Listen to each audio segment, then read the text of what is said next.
em 2001, eu defendi uma tese de doutoramento na USP, em Geografia Humana, sobre a difusão do futebol no Brasil, sobre a adoção e difusão do futebol no Brasil.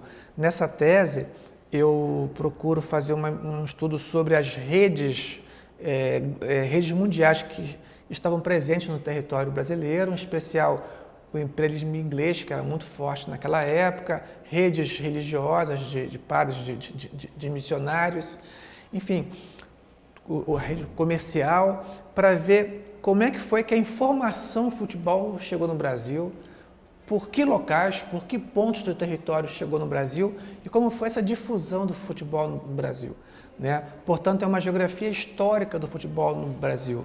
E esse trabalho teve alguns resultados assim inéditos. Um deles foi, eu me perguntava antes assim, por que o futebol, por que o clube mais antigo do Brasil, mais longevo do Brasil é o Esporte Clube Rio Grande, no extremo sul do país. E depois estudando por que o Campeonato de Futebol do Rio Grande do Sul foi o primeiro no Brasil a ter uma cobertura territorial expressiva. Assim, em 1919, 1920, você tinha clubes da capital, do Pampa Gaúcho, da parte norte do estado, você tinha uma cobertura interessante.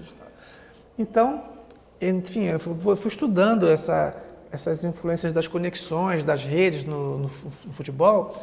E, por exemplo, a gente percebe o quanto que o futebol ele chega na América do Sul primeiro por Uruguai e Argentina, em função do intenso comércio que esses países já faziam com a Inglaterra, pela exportação de lã e de carnes, enfim, havia uma colônia britânica imensa nesses países. E o Rio Grande do Sul ele pôde contar com o Brasil é um país imenso, com uma fronteira imensa, mas uma fronteira que em quase toda a sua extensão era uma fronteira, são vazios demográficos, né?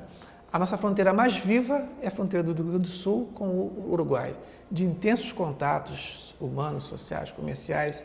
Então, o Rio Grande do Sul ele pôde se servir dessa precocidade do futebol da região do Prata, né? Eu acho muito assim sintomático pensar que o primeiro confronto entre seleções nacionais na história do futebol foi entre Inglaterra e Escócia. Não podia ser outro, né? Inglaterra, a mãe do futebol, e o seu vizinho imediato e de maior rivalidade. O segundo confronto de seleções nacionais não foi Inglaterra e Irlanda, não foi Inglaterra e Bélgica, Inglaterra e Holanda, foi Argentina e Uruguai. Isso mostra a precocidade desse futebol.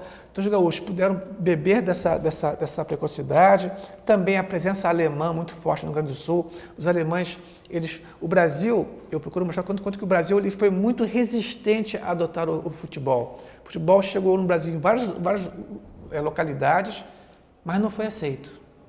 E por quê? Porque o futebol é um esporte que ele não tem...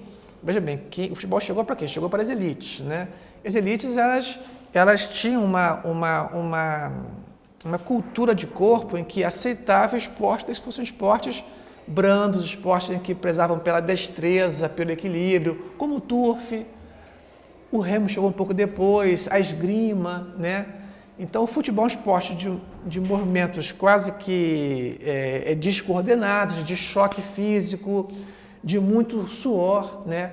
Um país que foi o maior país escravista do mundo moderno, em que o trabalho era visto como algo que fazia mal às pessoas, né?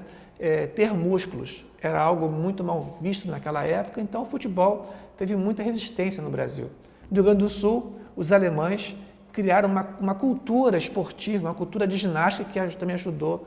Enfim, existe uma série de fatores que vão explicando em cada pedaço do Brasil como é que o futebol foi chegando. Aí depois da tese, eu trabalhei com outros temas mais recentes, um deles é o que eu chamo de metropolização do futebol no Brasil, que é essa influência crescente dos clubes das metrópoles, sobretudo de São Paulo e Rio de Janeiro.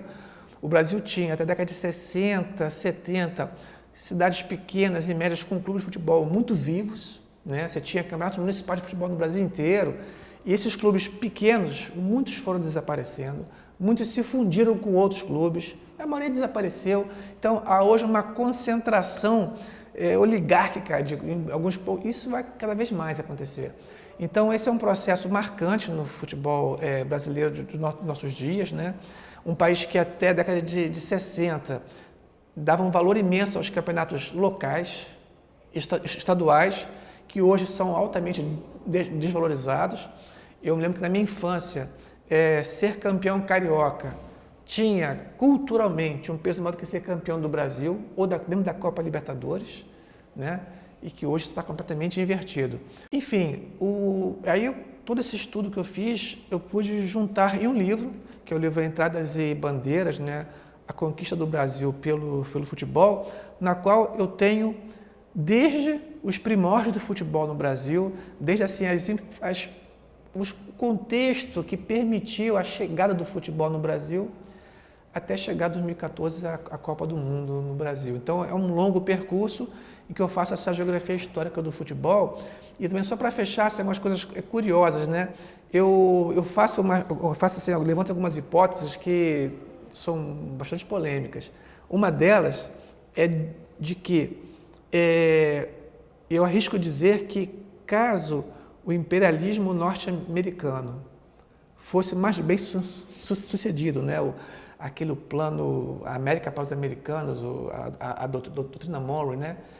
Chegasse no Brasil um pouco antes, 20 anos antes, eu acho que agora estaremos falando de beisebol e não de futebol. Porque a gente percebe que na América Central, na região do Caribe, né?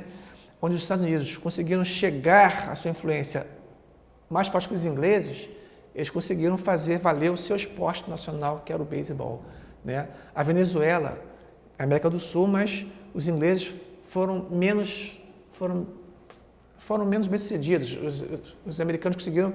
Então, eu creio que você pode pegar um mapa e gerar um mapa dos esportes no mundo, é um mapa da influência colonial e imperial em um dado momento daquela história. Então, eu acho que se os americanos fossem mais consistentes porque no Brasil a gente costuma dizer que a década de 20 é um marco que diz, olha, a partir de agora o país está mais ligado aos Estados Unidos do que a Inglaterra. A Primeira Guerra Mundial é um marco. Então, 20 anos antes seria suficiente para que o beisebol fosse a paixão nacional, o país fosse pentacampeão de beisebol também do mundo, ou de alguma coisa desse tipo, né?